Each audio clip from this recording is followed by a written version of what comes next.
ಭಯಾನಕಕ್ಕಿಂತಲೂ ಇದು ತುಂಬ ದೊಡ್ಡ ಭಯಾನಕವಾದಂಥ ವಿಚಾರ. ನಿಮಗೆ ಗೊತ್ತಿರಲಿ, 800 ಜನ ಶಾರ್ಪ್ ಶೂಟರ್ಗಳು ಈ ವ್ಯವಸ್ಥಿತವಾದಂಥ ಒಂದು ನೆಟ್ವರ್ಕಲ್ಲಿದ್ದಾರೆ.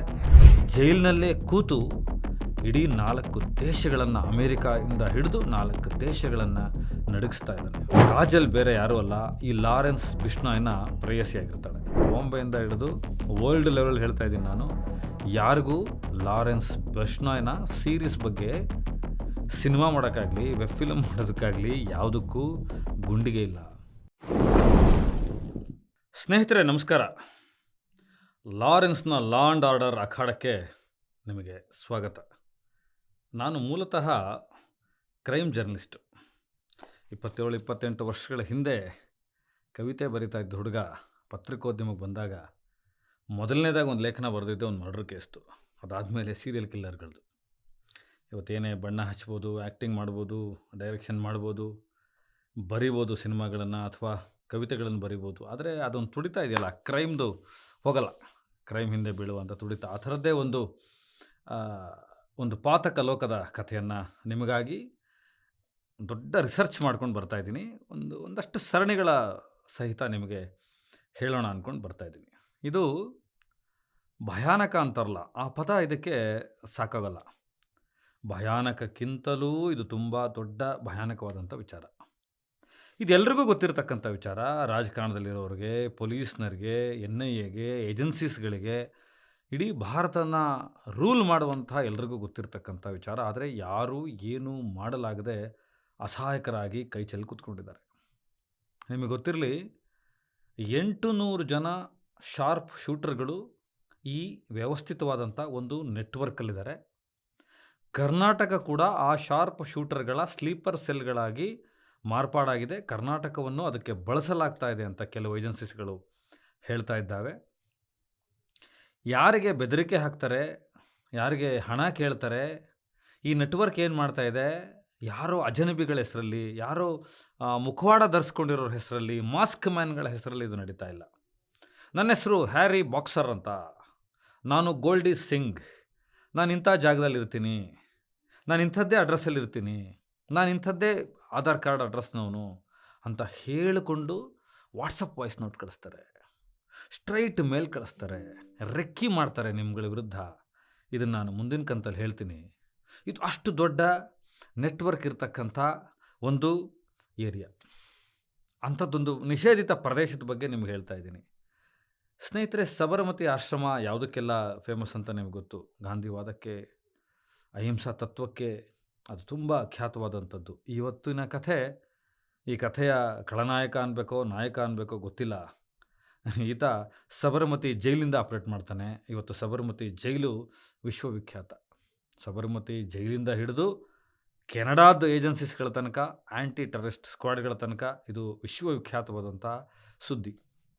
ನೋಡಿ, ನಿಮಗೆ ಮಧ್ಯಪ್ರದೇಶದ ಪೊಲೀಸರು, ಮಹಾರಾಷ್ಟ್ರದ ಪೊಲೀಸರು, ಹರಿಯಾಣದ ಪೊಲೀಸರು, ದಿಲ್ಲಿ ಪೊಲೀಸರು, ಭಾರತದ NIA ಆ್ಯಂಟಿ ಟೆರರಿಸ್ಟ್ ಸ್ಕ್ವಾಡ್ ಮತ್ತು ರಾ, ಈ ಥರದ್ದು ಹಲವಾರು ಏಜೆನ್ಸೀಸ್ಗಳು, ಜೊತೆಗೆ ಕೆನಡಾ, ವಿಶೇಷವಾಗಿ ಹಲವಾರು ರಾಜಕಾರಣಿಗಳು, ಇವರೆಲ್ಲ ತಲೆ ಕೆಡಿಸ್ಕೊಂಡು ಒಂದು ದೊಡ್ಡ ದೊಡ್ಡ SIT ಫೋರ್ಸ್ಗಳನ್ನು ಮಾಡಿ ಏನು ಮಾಡಿದ್ರು ಈ ನೆಟ್ವರ್ಕ್ನ ಭೇದಿಸೋಕ್ಕಾಗ್ತಾ ಇಲ್ಲ. ಸರಿ, ಇದು ಯಾರ ಬಗ್ಗೆ ಕಥೆ ಅಂದರೆ ನಿಮ್ಗೆ ಇಷ್ಟೊತ್ತಿಗೆ ಗೊತ್ತಾಗಿರ್ಬೋದು. ಈ ಕಥೆಯ ಸೂತ್ರಧಾರಿ ಹೆಸರು ಲಾರೆನ್ಸ್ ಬಿಷ್ಣೋಯ್. ಈತ ಈಗ ಇವತ್ತಿನ ಕಾಲಕ್ಕೆ ಈ ಡೇಟ್ಗೆ ಸಬರಮತಿ ಜೈಲಿಂದ ತಿಹಾರ್ ಜೈಲಿಗೆ ಹೋಗಿದ್ದಾನೆ ಅಂತ ಒಂದು ಏಜೆನ್ಸಿ ಸೋರ್ಸಸ್ ಹೇಳುತ್ತೆ. ಇನ್ನೊಂದು 2 ಕೇಸಲ್ಲಿ ಬೇಲ್ ಗ್ರ್ಯಾಂಟ್ ಆಗಿದೆ, ಇನ್ನೂ 37 ಕೇಸ್ಗಳಿದೆ ಅಂತ ಹೇಳುತ್ತೆ. ನಿಖರವಾಗಿ ಹುಡುಕ್ತಾ ಹೋದರೆ ಕೆಲವು ಏಜೆನ್ಸಿಗಳಿಗೆ ಮಾತ್ರ, ತನಿಖಾ ತಂಡಗಳಿಗೆ ಮಾತ್ರ ಗೊತ್ತು ಈತ ಯಾವ ಜೈಲಲ್ಲಿದ್ದಾನೆ. ಜೈಲಿನಲ್ಲೇ ಕೂತು ಇಡೀ 4 ದೇಶಗಳನ್ನು, ಅಮೇರಿಕಾದಿಂದ ಹಿಡಿದು 4 ದೇಶಗಳನ್ನು ನಡುಗಿಸ್ತಾ ಇದ್ದಾನೆ. ಖಾನ್ಗಳಿರ್ಬೋದು, ಸಿಂಗ್ಗಳಿರ್ಬೋದು, ಈತನ ನೆಟ್ವರ್ಕ್ದೊಂದು ಫೋನ್ ಹೋದರೆ ಗಡ ಗಡ ಗಡ ನಡುಗ್ತಾರೆ. ಇದು ಆ ಥರದ್ದೊಂದು ಸುದ್ದಿ. ಈ ಶುರುವಾಗಿದ್ದು ಫಾಜಿಕಾ ಅಂತ ಒಂದು ಡಿಸ್ಟ್ರಿಕ್ಟ್ ಹೆಡ್ ಕ್ವಾರ್ಟರ್ಸ್ ಪಂಜಾಬ್ನಲ್ಲಿ.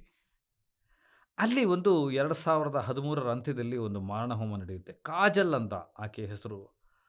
ಆ ಹುಡುಗಿಯನ್ನು ಜೀವಂತವಾಗಿ ಸುಟ್ಟು ಆಡು ಹಗಲೇ ಕೊಂದು ಹಾಕ್ತಾರೆ ಒಂದು ಪ್ರಕರಣದಲ್ಲಿ.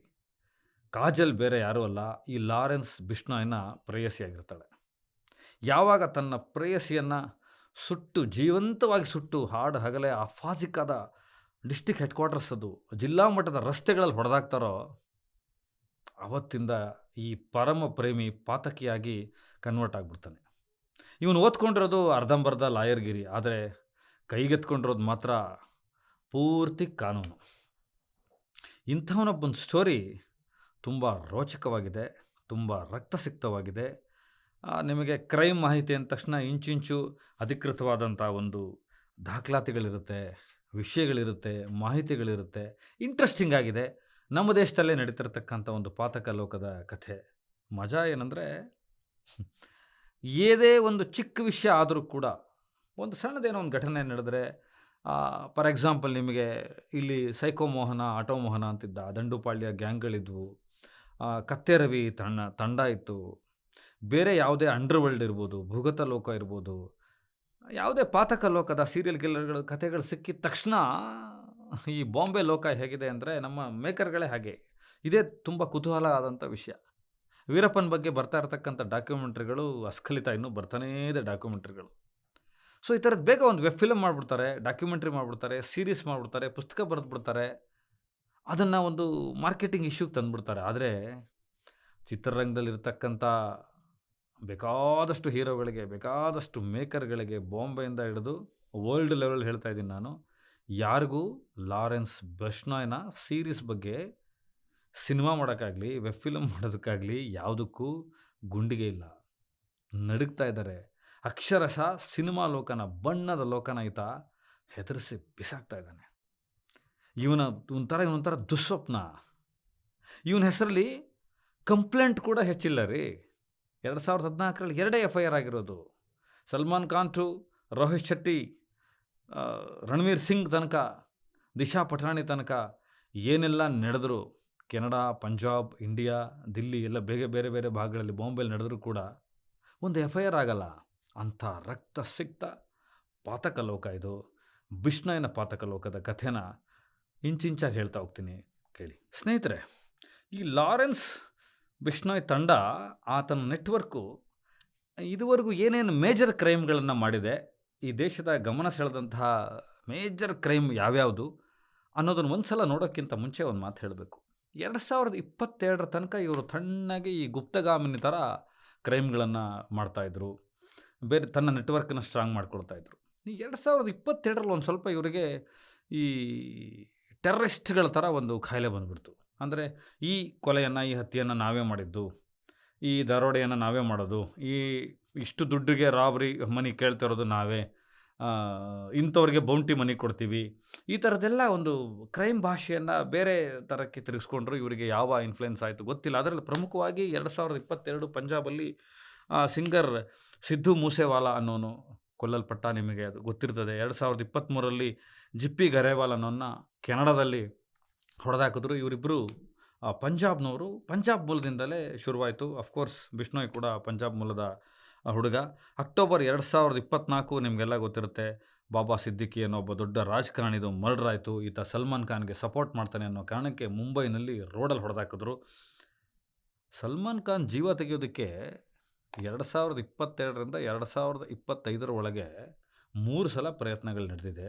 ಅದು 7 ಸುತ್ತಿನ ಫೈರಿಂಗ್ ನಡೆದಿದೆ ಬೇರೆ ಬೇರೆ ಕಡೆಯಲ್ಲಿ. ಅದು ಪಕ್ಕ ಮಾಹಿತಿ ಇಟ್ಟು ಹೇಳಿದ್ದಾರೆ, ಇಂಥ ಜಾಗದಲ್ಲಿ ಇಷ್ಟೊತ್ತಿಗೆ ಹೀಗೇ ಮಾಡ್ತೀವಿ ಅನ್ನೋದು ಹೇಳಿದ್ದಾರೆ. ನಾನು ಅದು ಆವಾಗಲೇ ಹೇಳಿದೆ, ಇವರು ಕ್ರೈಮ್ ರಕ್ಕಿ ಹೇಗೆ ಮಾಡ್ತಾರೆ ಅಂತ. ಅದನ್ನು ಮುಂದಿನ ಸೆಗ್ಮೆಂಟಲ್ಲಿ ತುಂಬ ಇಂಟ್ರೆಸ್ಟಿಂಗ್ ವಿಷಯ ಅದು, ಅದನ್ನು ಎಕ್ಸ್ಪ್ಲೇನ್ ಮಾಡ್ತೀನಿ. ಮತ್ತು ಈ ಸಲ್ಮಾನ್ ಖಾನ್ ಮೇಲೆ ಮಾಡಿದಂಥ ದಾಳಿಗಳೆಲ್ಲವೂ ವಿಫಲ ಪ್ರಯತ್ನ ಆಗಬೇಕು, ಅದು ಸಫಲ ಆಗಬಾರ್ದು ಅನ್ನೋ ಉದ್ದೇಶದಿಂದಲೇ ಟಾರ್ಗೆಟ್ ಮಾಡಿದ್ದಾರೆ. ಇವರಿಗೆ ಸಫಲ ಮಾಡೋದೇನು ದೊಡ್ಡ ವಿಷಯ ಆಗಿರಲಿಲ್ಲ.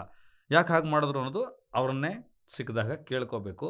ಇವತ್ತು ಸಲ್ಮಾನ್ ಖಾನ್ ಮನೆಯೇ, ರೋಹಿತ್ ಶೆಟ್ಟಿ ಮನೆ, ರಣವೀರ್ ಸಿಂಗ್ ಅಪಾರ್ಟ್ಮೆಂಟ್ಗಳು, ಇವನ್ನೆಲ್ಲ ಬುಲೆಟ್ ಪ್ರೂಫ್ ಮಾಡೋದಕ್ಕೆ, ಅವರ ಕಾರ್ಗಳನ್ನು ಬುಲೆಟ್ ಪ್ರೂಫ್ ಮಾಡೋದಕ್ಕೆ ಹೊರಟಿದ್ದಾರೆ. 2024ರಲ್ಲಿ ಕೆನಡಾದಲ್ಲಿ ಸಿಂಗರ್ AP ಧಲ್ಲೋನ್ ಅನ್ನೋ ಒಂದು ಮನೆ ಮೇಲೆ ಗುಂಡಿನ ಸುರಿಮಳೆ ಮಾಡ್ತಾರೆ. ಇದು ಕೂಡ ರೆಕ್ಕಿ ಎಚ್ಚರಿಕೆ ಆಗಿರುತ್ತೆ. ಇವ್ರದ್ದು ಒಂದು ಸ್ಟೈಲ್ ಇದೆ, 6ರಿಂದ 7 ಸುತ್ತು ಗುಂಡಿನ ಸುರಿಮಳೆ ಮಾಡ್ತಾರೆ. ಸೆಪ್ಟೆಂಬರ್ 25ರಲ್ಲಿ ದಿಶಾ ಪಠಾಣಿ ಅನ್ನೋ ನಟಿ ಮನೆ ಮೇಲೆ ದಾಳಿ ನಡೀತದೆ. ಇನ್ನು ಮತ್ತೆ 2025ರಿಂದ 2021ರಿಂದ ಇಲ್ಲಿ ತನಕ ಕಪಿಲ್ ಶರ್ಮಾನ ಇವರು ತುಂಬ ಚೆನ್ನಾಗಿ ಟಾರ್ಗೆಟ್ ಮಾಡ್ಕೊಂಡಿದ್ದಾರೆ. ಯಾಕೆ ಅಂತ ಗೊತ್ತಿಲ್ಲ. ಆತನ ಕೆನಡಾ ಕೆಫೆ ಮೇಲೆ, ಶರ್ಮಾ ಕೆಫೆ ಮೇಲೆ ಇದುವರೆಗೂ 3 ಸಲ ದಾಳಿಯಾಗಿದೆ. ಇವ್ರು ಯಾರೋ ಮುಸುಕುಧಾರಿಗಳಾಗಲಿ ಅಥವಾ ಗೊತ್ತಿಲ್ಲ ಅನ್ನೋ ಥರ ಬಂದು ದಾಳಿ ಮಾಡಿಲ್ಲ. ಸ್ಟ್ರೇಟ್ ವೆಪನ್, ಅಡ್ವಾನ್ಸ್ಡ್ ವೆಪನ್ ಹಿಡ್ಕೊಂಡು ಹಾಡ್ ಹಗಲೇ ಬಂದು 3 ಸಲದಲ್ಲಿ 1 ಸಲ ಡೇ ಮಾಡಿದ್ದಾರೆ, ಇನ್ನೆರಡು ಸಲ ನೈಟ್ ಮಾಡಿದ್ದಾರೆ. ಆತನ ಶರ್ಮಾದ್ದು ಕೆಫೆ ಬಿಸ್ನೆಸ್ ನಡೆಯುವಾಗಲೇ ಬಂದು ಅಟ್ಯಾಕ್ ಮಾಡ್ತಾರೆ. ಇನ್ನು ಇದೊಂದು ಚೆನ್ನಾಗಿದೆ, ಪಂಜಾಬಿ ನಟಿ ಹಿಮಾನ್ಶಿ ಖುರಾನ ಅಂತ. ಈಕೆಗೆ 10 ಕೋಟಿ ಕೇಳ್ತಾರೆ ಇವರು ಕೊಲೆ ಬೆದರಿಕೆ ಹಾಕಲ್ಲ, ಫಸ್ಟು ಹೊಡೆದಾಕ್ಬಿಡ್ತೀವಿ ಅಂತ ಹಾಕಲ್ಲ. 10 ಕೋಟಿ ಸ್ಟ್ರೈಟಾಗಿ ಕೇಳ್ತಾರೆ. ಯಾಕೆ ಕೇಳ್ತಾರೆ ಅಂದರೆ, ನೀನು ಮಾಡೆಲ್ ಇದೆಯಾ, ಆ್ಯಕ್ಟರ್ ಇದೆಯಾ, ಸಾಲದಕ್ಕೆ ನೀನು ಐಶ್ವರ್ಯ ರೈ ಥರ ಕಾಣ್ತೀಯ ನೋಡೋಕ್ಕೆ. ಶಿ ಲುಕ್ಸ್ ಲೈಕ್ ಸ್ವಲ್ಪ ಅವ್ರಿಗೆ ಐಶ್ವರ್ಯ ರೈ ಅವ್ರಿಗೆ ಹೋಲಿಕೆ ಇದೆ ಈ ನಟಿಗೆ.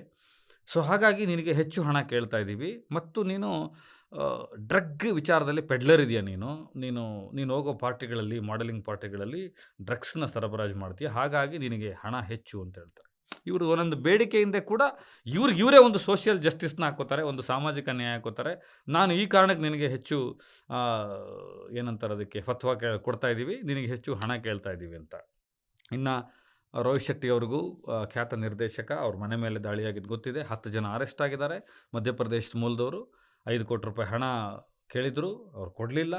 ಆ 10 ಜನ ಅರೆಸ್ಟ್ ಆದವ್ರಿಗೂ ಕೂಡ ರೋಹಿತ್ ಶೆಟ್ಟಿಯ ನೆಟ್ವರ್ಕಲ್ಲಿ ಇರಬಹುದಾದಂಥ ಕೆಲವು ಹೆಸರುಗಳು ಟಚ್ ಇತ್ತು. ಅವರು ಒಂದು ಟಿಪ್ ಕೊಟ್ಟಿದ್ದರು ಶೂಟೌಟ್ ಮಾಡೋದಕ್ಕೆ ಅಂತ ಹೇಳ್ತಾರೆ. ಆದರೆ ಇದರಲ್ಲಿ ನೇರವಾಗಿ ಯಾರೂ ಭಾಗವಹಿಸಿಲ್ಲ ಅನ್ನೋದು ಕೂಡ ಮಾಹಿತಿ ಇದೆ. ಇನ್ನೂ ಇನ್ವೆಸ್ಟಿಗೇಷನ್ ನಡೀತಾ ಇದೆ. ರಣವೀರ್ ಸಿಂಗಿಗೆ ಈಗ ರೀಸೆಂಟ್ಲಿ ಜೀವ ಬೆದರಿಕೆ ಬಂದಿದೆ. ರಣವೀರ್ ಸಿಂಗ್ ಪೊಲೀಸ್ ಪ್ರೊಟೆಕ್ಷನಲ್ಲಿದ್ದಾರೆ.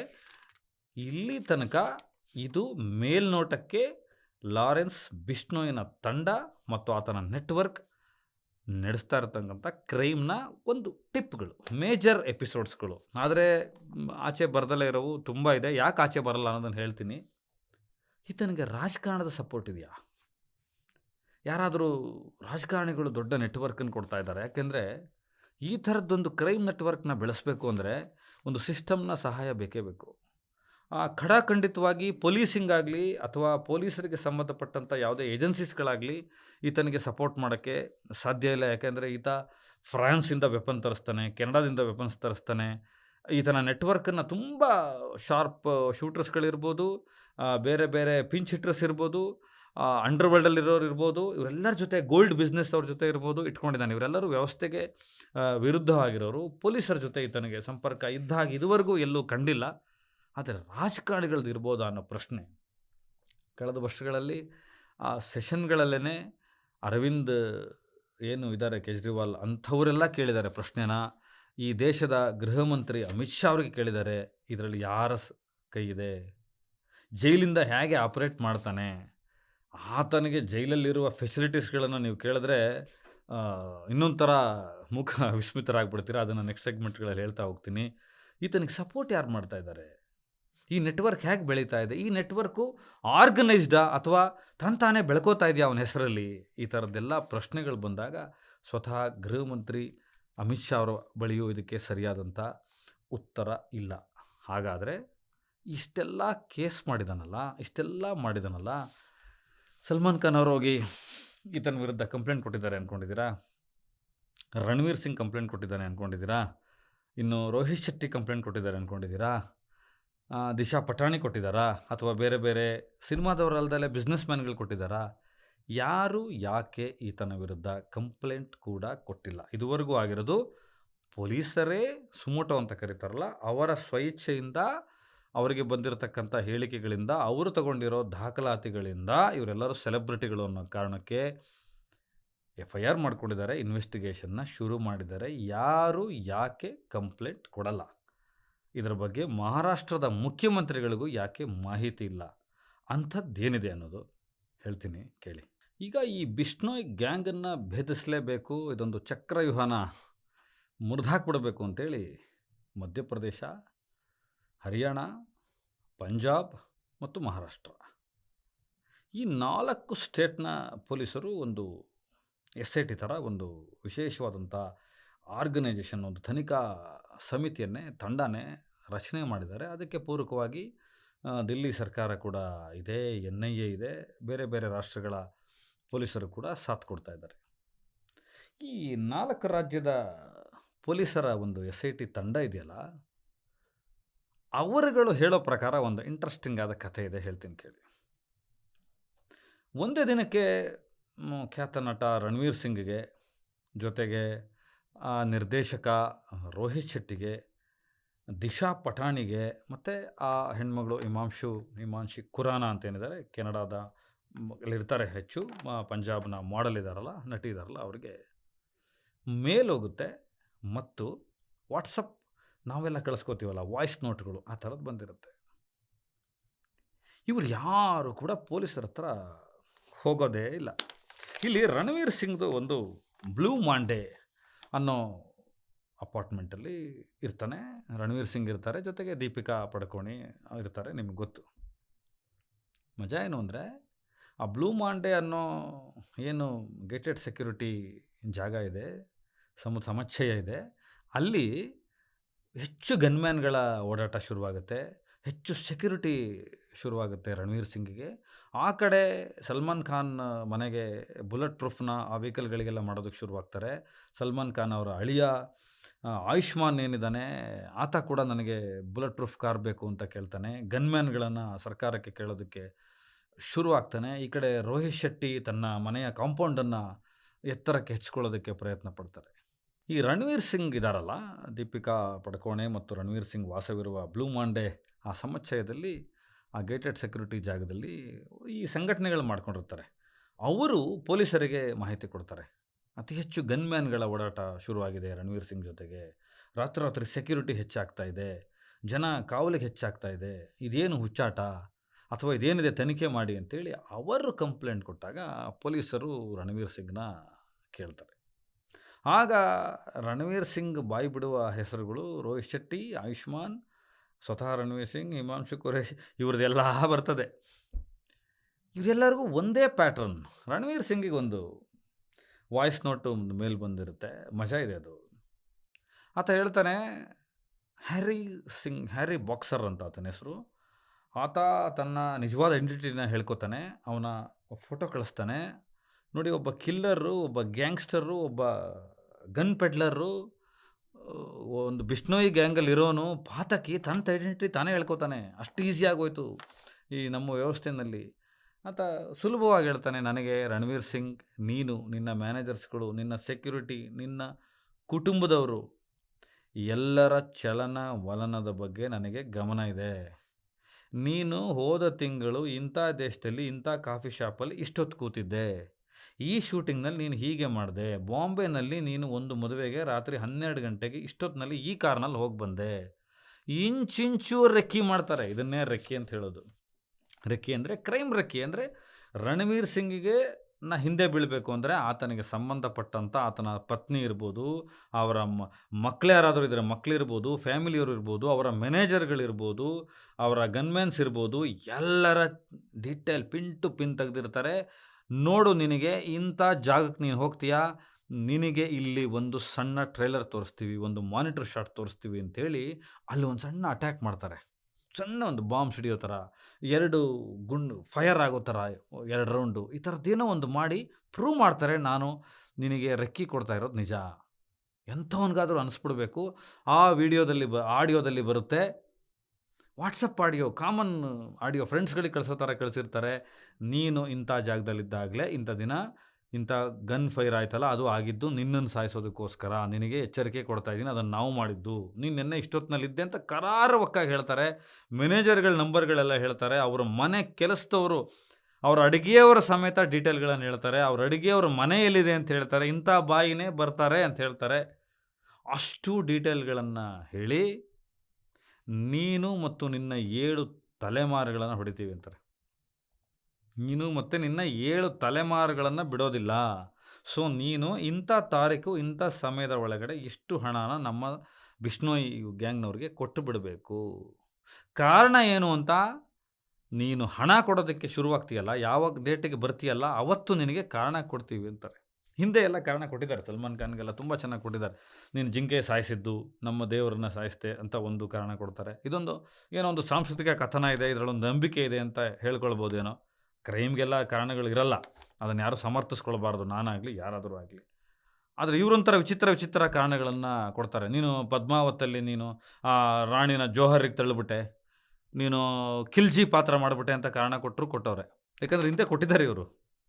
ಸೊ ಇದು ಎಲ್ಲರಿಗೂ ಈ ಥರದ್ದೊಂದು ಮೇಲ್ ಹೋಗಿದೆ. ಆಗ ರಣವೀರ್ ಸಿಂಗ್ ಪೊಲೀಸರಿಗೆ ಮಾಹಿತಿ ಕೊಡ್ತಾರೆ, ಇದು ನಾನೊಬ್ಬನಿಗಲ್ಲ, ಚಿತ್ರರಂಗದಲ್ಲಿ ಇಷ್ಟು ಜನಕ್ಕೆ ಬಂದಿದೆಯಲ್ಲ ಅಂತ. ಪೊಲೀಸರು ಇನ್ನೂ ಒಂದು ರೀತಿಯಲ್ಲಿ ಬೆಚ್ಚಿ ಬೀಳ್ತಾರೆ. ದಾಹೂದ್, ನಿಮಗೆ ಗುಲ್ಶನ್ ಕುಮಾರ್ ಅವ್ರದ್ದು, ಕೆಸೆಟ್ ಕಂಪನಿಯ ಗುಲ್ಶನ್ ಕುಮಾರ್ ಅವ್ರದ್ದು ಇತಿಹಾಸ ಗೊತ್ತಿರ್ಬೋದು. ಬಾಂಬೆನ ಪ್ರಸಿದ್ಧ ಗಣಪತಿ ದೇವಸ್ಥಾನದ ಮುಂದಿನ ಆ ಮೆಟ್ಲುಗಳ ಮೇಲೆ ನಡೆದಂಥ ಪಾತಕಗಳನ್ನು ನೀವು ನೋಡಿರ್ಬೋದು. ಆವ ಕಾಲದಲ್ಲೆಲ್ಲ ಒಂದು ಡಿ ಕಂಪನಿ ಇತ್ತು, ಇದ್ಯಾವುದಿದು ಬಿ ಕಂಪನಿ ಅಂತ ಶುರುವಾದರೆ ಇವರೆಲ್ರಿಗೂ ಅಧಿಕೃತ ಅವರ ಆಧಾರ್ ಕಾರ್ಡ್ಗಳು ಸಿಕ್ಕಿದೆ ಪೊಲೀಸ್ನವ್ರಿಗೆಲ್ಲ. ಅವರ ಅಡ್ರೆಸ್ ಕಳಿಸ್ತಾರೆ. VPN ಅಂತ ಒಂದು ಸಿಸ್ಟಮ್ ಮಾಡ್ಕೊಳ್ತಾರೆ ಈ ಥರದವರೆಲ್ಲ. ಎಲ್ಲೋ ಸಿಂಗಾಪುರದಿಂದ ಕಳಿಸೋ ಥರ. ಈಗಲೂ ನಮ್ಮ ಟ್ವೀಟ್ಗಳಲ್ಲಿ ಮಾಡ್ತಾರಲ್ಲ, ಫೇಕ್ ಟ್ವೀಟ್ ಮಾಡೋರು, ಈ ಒಂಥರ ಅಸಹ್ಯವಾಗಿ ಮಾಡ್ತಾರಲ್ಲ, ಅವರೆಲ್ಲ VPN ಅಡ್ರೆಸ್ಗಳನ್ನ ಇಟ್ಕೊಂಡಿರ್ತಾರೆ. ಅದನ್ನು ಮುಂದೆ ಅವತ್ತಾರ ಎಕ್ಸ್ಪ್ಲೇನ್ ಮಾಡ್ತೀನಿ. ಅದು ಒಂದು ಕ್ರೈಮ್ನ ಮೊದಲನೇ ಹಂತ ಅದು. ಇವ್ರು ಹಂಗೆ ಮಾಡಲ್ಲ. ಇವ್ರು ಹುಡ್ಕೊಂಡು ಹೋದರೆ ಯಾವುದೋ ಹಳ್ಳಿಯಲ್ಲಿ ಇವರು ಟ್ರೇಸ್ ಸಿಗುತ್ತೆ. ಇವ್ರು ಯಾವುದೋ ಪಂಜಾಬಿನ, ಮಧ್ಯಪ್ರದೇಶದ, ಹರಿಯಾಣದ ಯಾವುದೋ ಹಳ್ಳಿಯ ವಾಸಿಯಾಗಿರ್ತಾರೆ. ಅವ್ರು ಯಾವತ್ತು ಮನೆ ಬಿಟ್ಟು ಹೋಗಿರ್ತಾರೆ ಅನ್ನೋದೇ ಗೊತ್ತಿರಲ್ಲ, ಮತ್ತು ಅವ್ರು ವಾಪಸ್ ಬರೋದು ಗೊತ್ತಿರಲ್ಲ. ಮತ್ತು ಆ ಉತ್ತರ ಭಾರತದ ಆ ಕುಗ್ರಾಮಗಳಿಗೆ, ಹಳ್ಳಿಗಳಿಗೆ ಪೊಲೀಸರೇ ತಲುಪಕ್ಕಾಗಲ್ಲ ಅಂಥದ್ದೊಂದು ವ್ಯವಸ್ಥೆ. ಇಷ್ಟೂ ಜನರಿಗೆ ಈ ಥರದ್ದು ಮಾಡ್ತಾರೆ. ಆ ನಂತರದಲ್ಲಿ ಇನ್ನೂ ಒಂದು ವಿಚಿತ್ರ ಏನು ಅಂದರೆ, ಟಿಪ್ ಕೊಡ್ತಾರೆ, ಇಂಥ ಜಾಗದಲ್ಲಿ ನಿನ್ನನ್ನು ಹೊಡಿತೀವಿ ಅಂತ. ಅಲ್ಲಿ ದಿಶಾ ಪಟಾಣಿ ಮನೆ ಮೇಲೆ ಫೈರಿಂಗ್ ನಡೆದಿದ್ದು ಹಾಗೇನೆ, ಇಂಥ ತಾರೀಕು ಇಂಥ ಹೊತ್ತಲ್ಲೇ ಮಾಡ್ತೀವಿ ಅಂತ ಹೇಳ್ತಾರೆ. ಅದನ್ನು ಮಾಡಿ ತೋರಿಸ್ತಾರೆ. ಆದರೆ ಗೊತ್ತಿಲ್ಲ ನನಗೆ ಯಾಕೆ ಅಂತ, ಈ ಸೆಲೆಬ್ರಿಟಿಗಳು ಅಂತ ಅನಿಸ್ಕೊಂಡಿರೋರು, ಹಾಲಿವುಡ್, ಬಾಲಿವುಡ್, ಬೇರೆ ಬೇರೆ ದೇಶಗಳ ಸಂಪರ್ಕ ಇಟ್ಕೊಂಡಿರೋರು, ಅಷ್ಟು ಶಕ್ತಿಶಾಲಿಯಾಗಿರೋರು ಹೋಗಿ ಒಂದು FIR ಮಾಡಿಸಲ್ಲ. ಅಲ್ಲೊಂದು ಇರುತ್ತೆ, ನೀನೇನಾದರೂ ಪೊಲೀಸರ ಹತ್ರಕ್ಕೆ ಹೋದರೆ ಇಂಥ ದಿನ ಇಂಥದ್ದೇ ಆಗುತ್ತೆ. ಪೊಲೀಸ್ನವ್ರ ಹತ್ರಕ್ಕೆ ಹೋದರೆ ನೀನು ಹೋದರೆ ಇಂಥ ಪೊಲೀಸ್ ಹತ್ರಕ್ಕೆ ಹೋಗ್ತೀಯಾ, ಪೊಲೀಸ್ ಸಿಸ್ಟಮ್ ಇದನ್ನೇ ಮಾಡುತ್ತೆ ಅಂತ ಹೇಳ್ತಾರೆ. ಸೊ ಎಷ್ಟು ಫೇಲ್ಯೂರ್ ಆಗೋಗಿದೆ ಸಿಸ್ಟಮ್ಮು. ಅಷ್ಟು ಕರಾರುವಕ್ಕಾಗಿ ಹೇಳಿ ಕ್ರೈಮ್ನ ಮಾಡ್ತಾ ಇದ್ದಾರೆ. ಮತ್ತು ಎಷ್ಟೋ ಜನ ಈಗ ಏಜೆನ್ಸೀಸ್ಗಳು ಹೇಳ್ತಾ ಇದೆ, ಮಾಹಿತಿಗಳು ಬರ್ತಾ ಇರೋದು ಏನಂತಂದರೆ, ಒಂದಷ್ಟು ಜನ ಅವ್ರು ಕೇಳಿದಷ್ಟು ದುಡ್ಡುಗಳನ್ನು ಕೂಡ ಕೊಟ್ಟುಬಿಟ್ಟಿದ್ದಾರೆ. ಇನ್ನೊಂದು ಮಾಹಿತಿ ಬಂತು ಅಲ್ಲಿಯ ಪತ್ರಕರ್ತರಿಂದ, ಇದನ್ನು ಯಾರೂ ಮಾತನಾಡ್ತಾ ಇಲ್ಲ, ನೀವು ಮಾತಾಡಬೇಕು ಅಂತ ಹೇಳಿದರು. ಸೈಫ್ ಅಲಿ ಖಾನ್ ಮೇಲೆ ಅಟ್ಯಾಕ್ ಆಯಿತು ರಾತ್ರೋರಾತ್ರಿ. ಆತನ ಮನೆ ಒಳಗಡೆ ನುಗ್ಗಿ ಕರುಳಿಂದ 2 ಇಂಚ್ ಕೆಳಗಡೆ ಚುಚ್ಚಲಾಯಿತು. ಕೊನೆಗೇನಾಯಿತು, ಹೊರಗಡೆ ಬಂತು, ಆತನ ಮನೆಯ ಡ್ರೈವರೋ, ಮ್ಯಾನೇಜರ್ ಕಡೆಯವನೋ, ಸೇವಕನೋ ಯಾರೋ ಬಂದು ಚುಚ್ಚಿಬಿಟ್ಟ ಅಂತ ಬಂತು ಸುದ್ದಿ.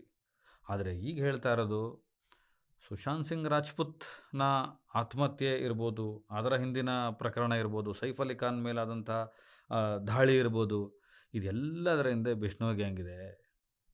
ಅವರು ಅಟ್ಯಾಕನ್ನು ಮಾಡಿ ತೋರಿಸ್ತಾರೆ. ಅವತ್ತು ಮನಸ್ಸು ಮಾಡಿದ್ರೆ ಸೈಫ್ ಅಲಿ ಖಾನ್ನ ಚುಚ್ಚಿ ಕೊಂದು ಬಿಡ್ಬೋದಾಗಿತ್ತು. ಆದರೆ ಕರೆಕ್ಟ್ ಎಕ್ಸಾಕ್ಟ್ ಕ್ರೈಮ್ ಗೊತ್ತು ಅವರಿಗೆ. ಎಲ್ಲಿ, ಕರುಳಿನ ಯಾವ ಭಾಗಕ್ಕೆ, ಹೊಟ್ಟೆಯ ಯಾವ ಭಾಗಕ್ಕೆ, ಎಷ್ಟು ಸಲ ಚುಚ್ಚಿದ್ರೆ. ನಾನು ಅದನ್ನು ಎಜುಕೇಟ್ ಮಾಡೋಕ್ಕೆ ಹೋಗೋದಿಲ್ಲ ಬೇರೆ ಪತ್ರಕರ್ತರ ಥರ. ಚುಚ್ಚಿದ್ರೆ ಹತ್ಯೆ ಆಗುತ್ತೆ, ತಿರುಗಿಸಿದ್ರೆ ಹತ್ಯೆ ಆಗುತ್ತೆ, ಹಾಗೆ ಚುಚ್ಚಿದ್ರೆ ಆಗಲ್ವಾ, ಈ ಥರದ್ದು ತುಂಬ ಇದೆ, ಡಿಟೇಲಿಂಗ್ ಆಗಿದೆ. ಅದು ಬೇಡ, ನನ್ನಂಥವ್ನು ಹೇಳಬಾರ್ದು ಅದನ್ನು. ಬೇಕಂತ ಆತನಿಗೆ ಅರೆಬರೆ ಪ್ರಾಣ ಮಾಡಿ ಎಚ್ಚರಿಕೆ ಕೊಟ್ಟರು. ಆ ನಂತರ ಕೋಟ್ಯಾಂತರ ಹಣಕಾಸು ಮತ್ತು ಬೇಕಾದಷ್ಟು ಲ್ಯಾಂಡ್ ಹೋಯಿತು. ಇದೇ ಹರಿಯಾಣದಲ್ಲಿ ಪಟೌಡಿಗಳ ಏನು ಆ ಸಂತಾನ ಇದೆ ಸೈಫ್ ಅಲಿ ಖಾನ್ದು, ನವಾಬ ಏನಿದ್ದಾನೆ, ಅವರು ಏನೇನೋ ವ್ಯವಸ್ಥೆಗಳನ್ನು ಮಾಡಿಕೊಟ್ಟ ಮೇಲೆ ಸೇಫ್ ಆಗಿರೋದಕ್ಕೆ ಸಾಧ್ಯ ಆಗಿದೆ. ಇದನ್ನು ಯಾವ ಪೊಲೀಸ್ ಕೂಡ ಏನೂ ಮಾಡೋಕ್ಕಾಗೋದಿಲ್ಲ. ಕೆಲವು ಸಿನಿಮಾದವ್ರದ್ದು, ಬಾಂಬೆಯ ಕೆಲವು ಅಧಿಕಾರಿಗಳದು, ಅಥವಾ ಕೆಲವು ಬಿಸ್ನೆಸ್ಮೆನ್ದು, ಮಿಲಿನಿಯರ್ಸ್ದು ಹತ್ಯೆಗಳ ಹಿಂದೆ ಹೋಗ್ತಂತೆ ಕೆಲವು ಫೈಲ್ಗಳು ಕ್ಲೋಸ್ ಆಗಿಬಿಡ್ತವೆ. ಯಾಕಂದರೆ ಅದು ಬಿಷ್ಣೋಯ್ ಗ್ಯಾಂಗನ್ನು ಲೀಡ್ ಮಾಡುತ್ತೆ. 2014ರಿಂದ ಇಲ್ಲಿ ತನಕ ಸತತವಾಗಿ ಒಂದೇ ಒಂದು ಹೆಸರಲ್ಲಿ ಒಂದು ನೆಟ್ವರ್ಕ್ ಬೆಳೀತಾ ಇದೆ. ನಿಜಕ್ಕೂ ಈ 30 ವರ್ಷ ಆಸುಪಾಸಿನ ಒಬ್ಬ ಯುವಕ, ಅರ್ಧಂಬರ್ಧ ಲಾಯರ್ ಓದಿರೋನು ಇಂಥದ್ದೊಂದು ದೊಡ್ಡ ನೆಟ್ವರ್ಕನ್ನು ಕಟ್ಟಿದಾನ, ಅಥವಾ ಆತನ ಹೆಸರಲ್ಲಿ ದೊಡ್ಡ ಕ್ರೈಮ್ ಗ್ಯಾಂಗು ಬೆಳೀತಾ ಇದೆಯಾ, ಈ ದೇಶಕ್ಕೆ ಮಾರಕವಾಗಂಥ ಒಂದು ಗ್ಯಾಂಗು ಬೆಳೀತಾ ಇದೆಯಾ, ಭಯೋತ್ಪಾದಕ ಗ್ಯಾಂಗ್ ಬೆಳೀತಾ ಇದೆಯಾ? ನಿಜಕ್ಕೂ ಬಿಷ್ಣೋಯಿಗಳು ಇಷ್ಟು ಅನಾಹುತಕಾರಿಯಾಗಿರ್ತಾರ? ಅವರೆಷ್ಟು ಬಿಷ್ಣೋಯಿಗಳಂದರೆ ಒಂದು ಬುದ್ಧಿಸ್ಟ್ಗಳ ಹತ್ತತ್ರ ಬರ್ತಾರೆ ಅವರು. ಆ ಬುದ್ಧನ ಏನು ಪಂಚಶೀಲ ತತ್ವ ಇದೆ, ಅವ್ರ ಹತ್ರನೂ ಒಂದು 29-30 ತತ್ವಗಳಿದೆ, ಆಧಾರದಲ್ಲಿ ಬದುಕ್ತಾರೆ. ಅವರೊಂಥರ ಬುಡಕಟ್ಟು.